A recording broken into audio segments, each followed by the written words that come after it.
Tantor Audio, a division of recorded books, presents The Victorians, a very short introduction, by Martin Hewitt, narrated by Mike Cooper. Chapter 1.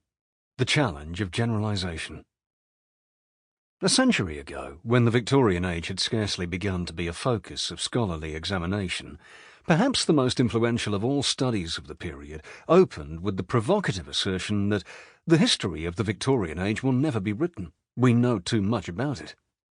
100 years later, even though they have largely passed out of direct memory, it remains even more the case that we know too much about the Victorians to render them in 35,000 words without systematic and often flagrant simplification.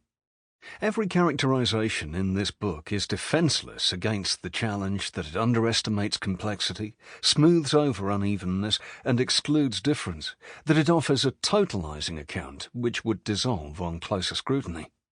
Indeed, any impression to the contrary must be tenaciously resisted.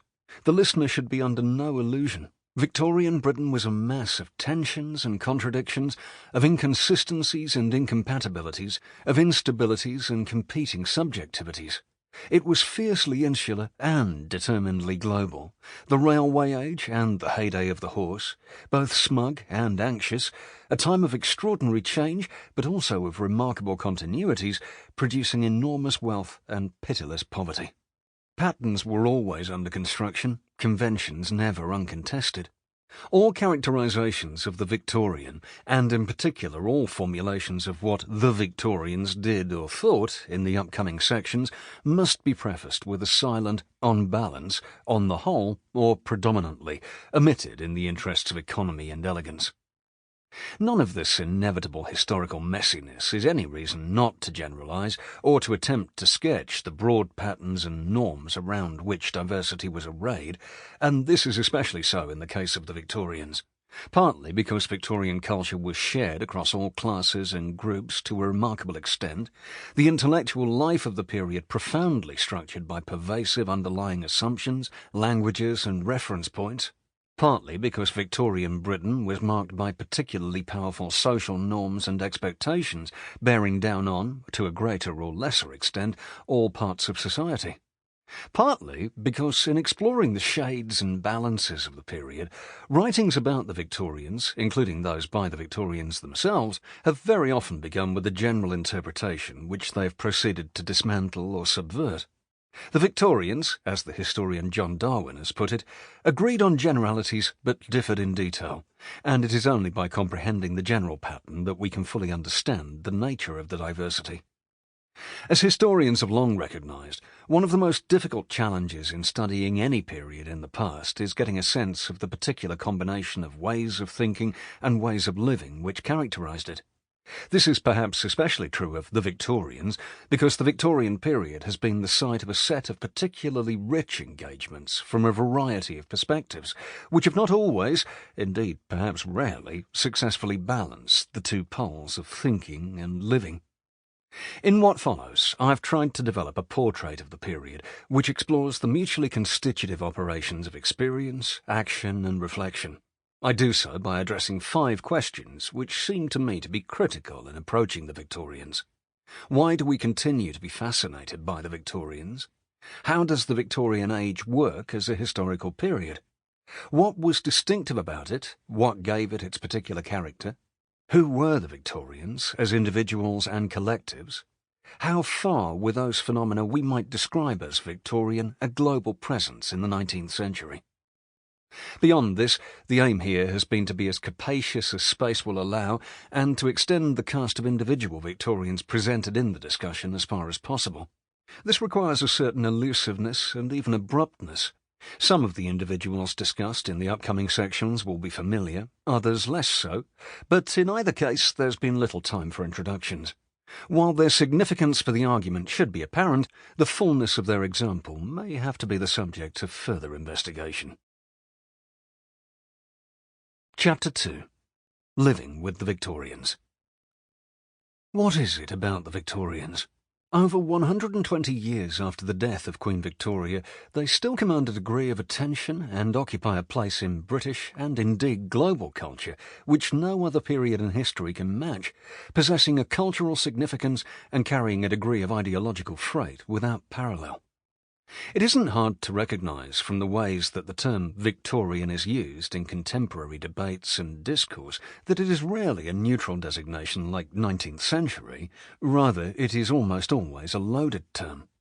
While most period designations, even Elizabethan or Georgian, are denotative and might describe a body of literary work or a style of furniture, Victorian is connotative, laden with associations and meanings. Not surprising, then, that the Victorians not only have their own ism, but also have their homologue, Dickensian. Why are the Victorians unique in this respect, and what are the consequences? There are several obvious reasons. The length of the reign, the longest in British history before it was surpassed in the 21st century by Elizabeth II, has something to do with it, as do elements of nostalgia for a time when Britain was the dominant global superpower and Western visions of culture and progress were spreading rapidly across the globe. But equally important is the seemingly perpetual presence of the Victorians, the extent to which, despite enormous effort, they have never been safely consigned to the past, so that we continue to feel ourselves cohabiting with them. In Britain in particular, the history of the 20th century looks at times like one long and largely unsuccessful struggle to escape of the fear expressed by the mid-century poet and writer David Paul that we have not succeeded in relegating the Victorians to a glass case. They refuse to stay in the case. It remains true, Paul added, that in most Englishmen today, he was writing in 1952, you can still find an ill-concealed Victorian. The same might have been said about colonial societies and other parts of the Anglophone world, and of course, although the Victorian period might have ended in 1901, the Victorians themselves lived on. Even restricting the designation to those who were 21 in 1901, it was not until 1955 that Britain had its first post-Victorian Prime Minister. Winston Churchill's leadership in the Second World War, William Beveridge's conception of the British welfare state, Frederick Lugard's classic development of indirect imperial rule in Africa were all, in this sense, Victorian. The architect of mid-century macroeconomic orthodoxy, John Maynard Keynes, was himself only 6 months shy of 18 when Victoria died, and older, more firmly Victorian thinkers lived on to shape Western intellectual life even when they professed to repudiate the Victorians. The philosopher Bertrand Russell, born 1872, continued to publish until the year before his death in 1970. Even as the youngest Victorians passed away, indirect influences remained. In his autobiography, the British Conservative Prime Minister John Major recalled the formative presence of his own Victorian father, born in 1879, who had a tireless fund of evocative stories that stretched back well into the 19th century. The historian Asa Briggs, whose writings and talks established the orthodox view of the Victorians for much of the second half of the 20th century, and who was brought up in interwar Keighley, which he remembered as very much a Victorian community, conceded that he was himself a bit of a Victorian, and intimacy with the great Victorians was constantly replenished through the final third of the century by a new breed of monumental biographies, typified by Robert Blake's Disraeli, 1966, and Gordon Haight's George Eliot, 1968, in which psychology replaced piety or prejudice and the Victorians became flesh and blood. As the Victorians died off, their material legacies lived on. Commentators who set out to capture the essence of 20th century Britain were struck by the extent to which it bore the impress of its Victorian past.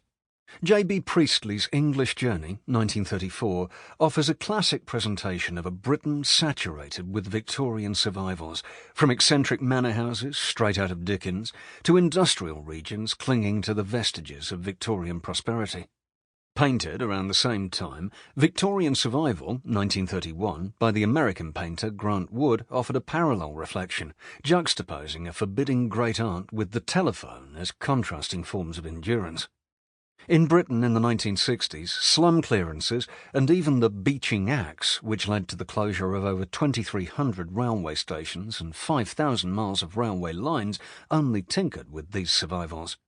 The national railway network, the sewage and sanitation system, the housing stock and urban morphologies all remain predominantly Victorian. At the end of the century, British popular bestsellers and television shows were still exploring what the Victorians did for us, or the Victorianness of the world in which we live. And this is without the vestigial Victorianism of the eponymous Victorian brands the British consumer continues to buy, Rimmel Cosmetics, Cadbury's chocolates, and Coleman's mustards, or the Tennyson avenues and Crimea streets in which some continue to live. If outside Britain such material legacies were less obvious, there were still innumerable everyday survivals: postage stamps and photographs, policemen and detectives, department stores and museums, golf and tennis, bacon and eggs and breakfast cereals, bicycles and telephones, Christmas cards and valentines. Intellectual legacies also appear almost anywhere one looks. Our everyday language is full of Victorian coinages: dinosaur, scientist, colour prejudice, even the concept of normal.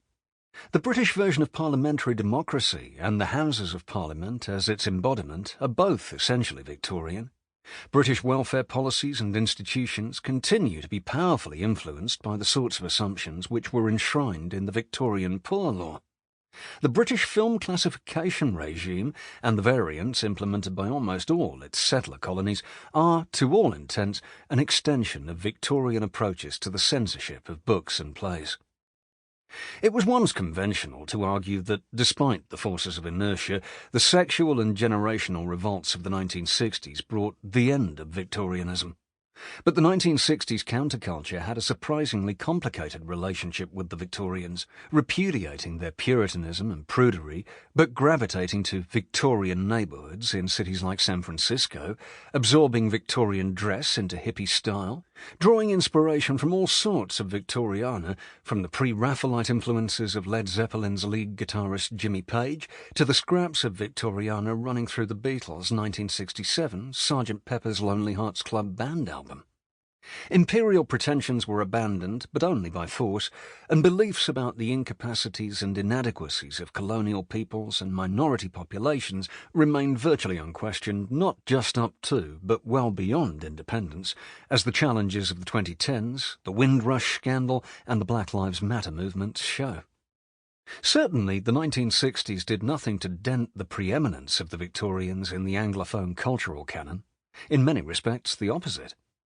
After 1918, the reputation of the Victorians had gone into steep decline. Cleaner, modern lines swept away old decorative styles, and Victorian art and literature, condemned for their sentimentality, was not far behind.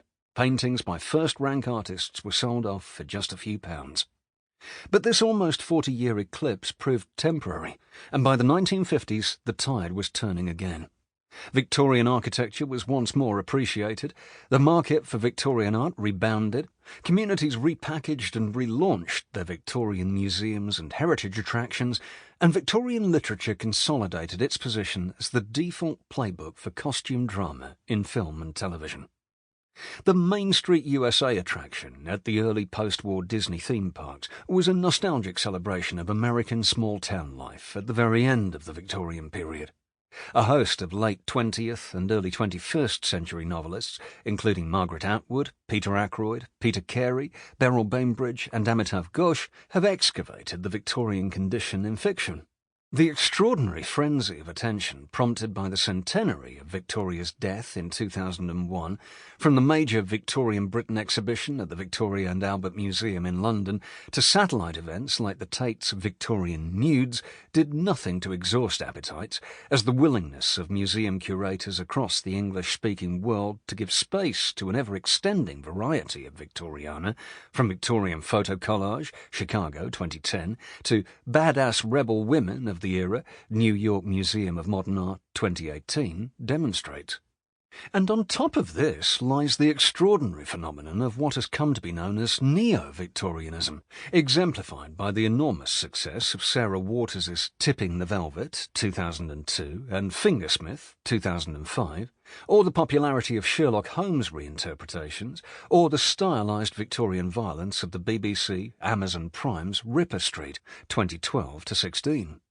There is nothing unusual in literature engaging with history, but the later 20th and 21st centuries have invested in an especially powerful way in the interpenetrations of the Victorian past, the present, and the imagined future. William Gibson and Bruce Sterling's The Difference Engine, 1990, and Neil Stephenson's The Diamond Age, 1995, helped spawn a whole Gothic steampunk subculture across not just fiction, film and television, but also comic books and video games. In the Marvel Comics universe, the character of Mr. Sinister, as a Victorian Darwinist scientist, was progressively articulated from his original appearance in the 1980s through to the 2010s, and the Assassin's Creed game series and films like The League of Extraordinary Gentlemen take advantage of the gaslit Gothic aesthetics of Victorian London while trading on knowing reference to Charles Dickens, Florence Nightingale, Charles Darwin and Alexander Graham Bell. Perhaps understandably, critical approaches to neo-Victorian literature rarely dwell on concerns about its historical representativeness. Events like the 2019 Compass Festival in Connecticut, with its splendid teapot racing event, open to anyone bringing a teapot on a remote-controlled chassis, alongside demonstrations of cane fighting and parasol defence, luxuriate in the unapologetic anachronism of steampunk. But by focusing attention on the ways in which the past might intrude into the present and shape the future, neo-Victorianism vividly affirms the ways the Victorians continue to haunt the contemporary consciousness. Using the Victorians. The dazzling inventiveness of neo-Victorianism reminds us that the afterlife of the Victorians has always been as much a matter of usefulness as status, a reflection of the ease with which they can be appropriated and exploited. And indeed, throughout the 20th century, the Victorians functioned as a strange hybrid of sounding board and Aunt Sally. Not just in Britain, the Victorians remained the 20th century's cultural other, a context against which new generational identities were forged and new ways of thinking tempered, a space in which values could be challenged or affirmed, and evil could be both distanced and domesticated. Historical fictions of the Victorian have never entirely escaped from the pleasures of pointing out just how far the Victorians fell short of their own self-image and our subsequent achievement. Neo-Victorian literatures often seek to validate contested elements of contemporary culture by affirming their vibrancy and longevity against the cul-de-sac of Victorian values. These strategies inflected attitudes towards the Victorians for much of the 20th century. In the years before and after the First World War, vitriolic anti-Victorianism, of the sort propounded by modernists like Wyndham Lewis and Ezra Pound, was increasingly vocal, and the patrician sneers of Lytton Strachey and the Bloomsbury Group, echoed at least superficially by T.S. Eliot and W.H. Auden, sought to undermine Victorian influence rather than enshrine it. The foundational text of this attitude, Strachey's Eminent Victorians, 1918, presented his four Victorians, Thomas Arnold, Florence Nightingale, Cardinal Manning and General Gordon, not as the heroes of Victorian hagiography, but as drunkards, tyrants, humbugs and charlatans. Anti-Victorianism became part of the small change of Anglophone intellectual life, the period a soft option for satire, as in Auden's later description of it as the time when crying went out and the cold bath came in, with drains, bananas, bicycles and tin. Victorianism was also a foil for attempts to throw off prudery and sexual repression in the 1960s, as in John Fowles's The French Lieutenant's Woman, 1969, or a frame for 21st century reappraisals of colonialism, as represented by Matthew Neal's English Passengers, 2000, or Eleanor Catton's The Luminaries, 2013. At the same time, the 20th century reaction against the Victorians always had its counterpoint in figures who looked back fondly on the certainties and social stability of the Victorians in comparison with the vulgarity and atomism of interwar Britain. It would be easy to dismiss this as rather shallow nostalgia, and no doubt there was a powerful current of wistfulness. The Second World War imbued the Victorian era with a new allure. The public was suddenly, as the critic Basil Willey put it, yearning nostalgically after it. In that distant mountain country, all that we now lack seems present in abundance, not only peace, prosperity, plenty and freedom, but faith, purpose and buoyancy. The enormous popularity of Kilvert's Diary, the journal of an obscure Victorian clergyman, published in 1941, suggests that in a period of industrial decline and international eclipse, the Victorians, ruling the waves and overseeing an empire on which the sun never set, were suddenly more attractive company. In more recent decades, versions of the Victorians have tended to combine both approaches, offering the opportunity to revel in our modern superiorities while cultivating a sneaking envy for the privileges and simplicities of the Victorians, who emerge as materialist but enterprising, complacent but secure, inclined to hypocrisy but at least able to believe. In the late 1990s, the British Labour Cabinet Minister Roy Hattersley paid testimony to the instructive escapism offered by a volume such as Asa Briggs's Victorian People, confessing that when, during previous Christmases, joy to all men has become too much to bear, I have regularly slipped away to the lavatory with Robert Lowe, Anthony Trollope, John Bright and Arthur Roebuck. It is a short step from nostalgia to deference, or at least a belief that the Victorians still have much to teach us. From H. W. Massingham's The Great Victorians, 1932, to Dinah Birch's Our Victorian Education, 2008, the Victorians have also been framed as the first moderns, wrestling, often successfully, with the same kinds of problems facing 20th century society, and so a source of useful ideals, attitudes and philosophies of practical assistance as a way of obtaining courage and refreshment.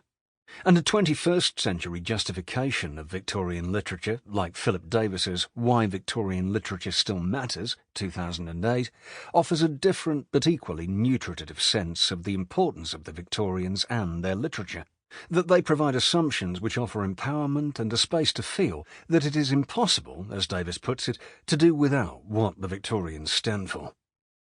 The controversy which raged in Britain in the 1980s, when Margaret Thatcher's Conservative Party urged to return to Victorian values, was only the most infamous instance of this approach.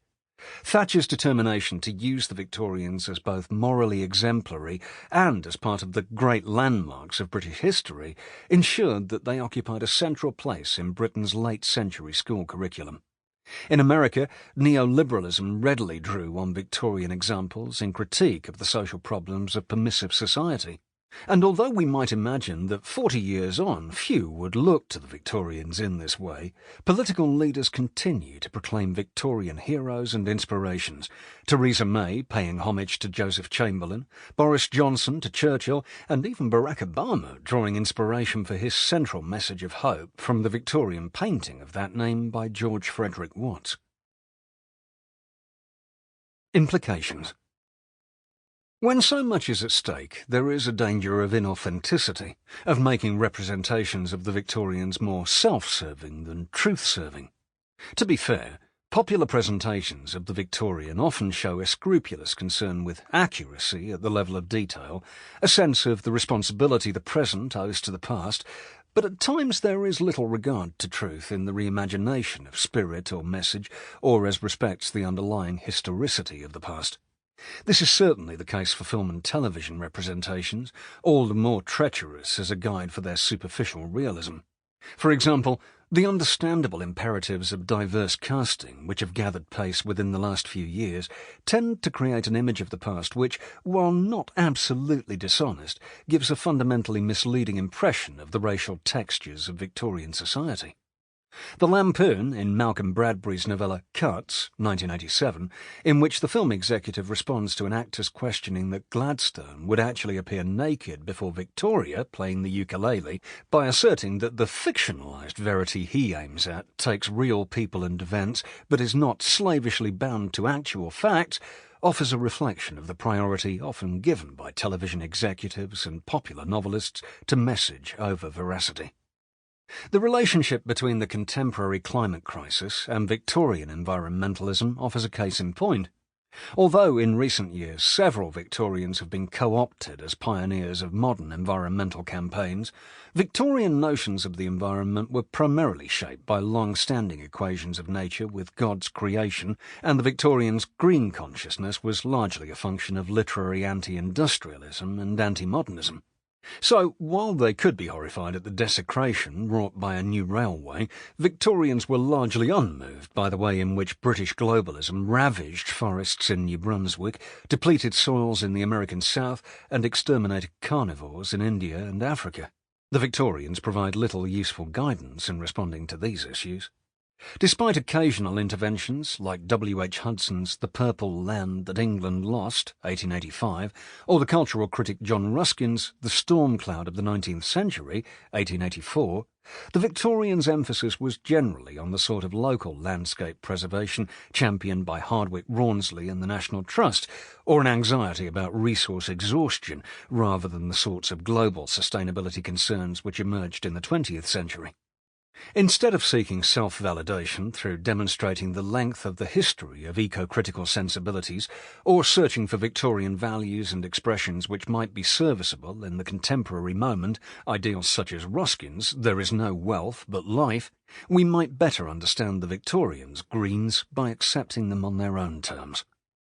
The danger in approaching the Victorians through the lens of our own preoccupations, like this, is that we isolate, we decontextualise, we overinterpret, we pay insufficient attention to circulation, readership, or influence, and in doing so we make the Victorians appear a great deal more like us than they actually were. The Victorians offer a standing risk of this sort of unwarranted familiarity. The adaptations of the Forsyte Saga by the BBC, 1967, and ITV PBS, 2002-3, both offered a subtle canvas of contradictory forces and tendencies, but television adapters and film directors regularly succumb to the temptation to make Victorian characters in the image of their contemporary equivalents. Despite the factories, the global reach, the suburbs, and the sewers, we're not living in the Victorian period. Despite the illusion of empathy, the Victorians were not just like us.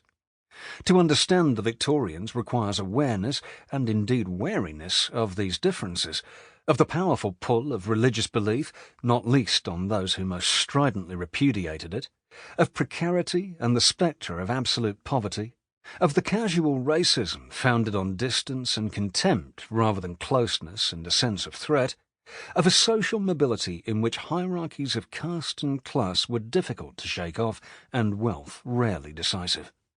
We need to consider the implications of a society without cars and planes, radio and television, recorded music and the internet, where branded food and world cuisines, domestic showers, electrical appliances, old-age pensions and paperbacks were all largely unheard of. Debates over cancel culture are at one level a symptom of the challenge of managing not only the present but also the distance of the past and of the entanglements of memory and honour. Each historical moment must decide for itself which achievements and which attitudes it wishes to celebrate and which to condemn, while accepting that its standards are as transient and of the moment as those it judges. The arguments against commemorating Cecil Rhodes's violent and exploitative imperialism, or the sexism of many Darwinists' belief in female biological inferiority, are unanswerable. The moral reckoning of the often hidden sources of individual and collective wealth is a necessary part of uncovering both realities and legacies of the past which are often occluded. But care is needed. If contemporary uses should be governed by contemporary values, historical understanding is rarely achieved by the desire to apportion guilt. That a Darwin or a Huxley shared some of the common prejudices of their period should not prevent us from celebrating their intellectual achievements while distancing ourselves from those prejudices. It certainly cannot prevent us from recognising their historical importance, just as the significance Mary Seacole has for our own perspective on the past should not disguise her relative insignificance to her contemporaries. We can judge our Victorian heritage from the standpoint of the present, but we can only understand Victorian history from the perspective of the past. Writing the Victorians. That each era composes its own version of the past is a truism especially apposite for the Victorians, because their continued presence has inevitably prompted conflicts of possession, and the resulting roller-coaster reputation makes writings about the period a particularly treacherous terrain. Many of the classic studies of the Victorians, including George Malcolm Young's Victorian England, Portrait of an Age, 1936, Walter Houghton's The Victorian Frame of Mind, 1957, and George Kitson Clark's The Making of Victorian England, 1965, which all carry the illusion of currency because of the frequency with which they have been repackaged and republished, were an intervention in the debates of their day over the reputation of the Victorians as much as they were dispassionate histories, and they need to be read with this in mind. More recently, university historians have been reluctant to address the Victorians as an appropriate object of general interpretation, except perhaps in the sort of student-oriented texts of which Susie Steinbach's Understanding the Victorians, 2016. Sample complete. Ready to continue?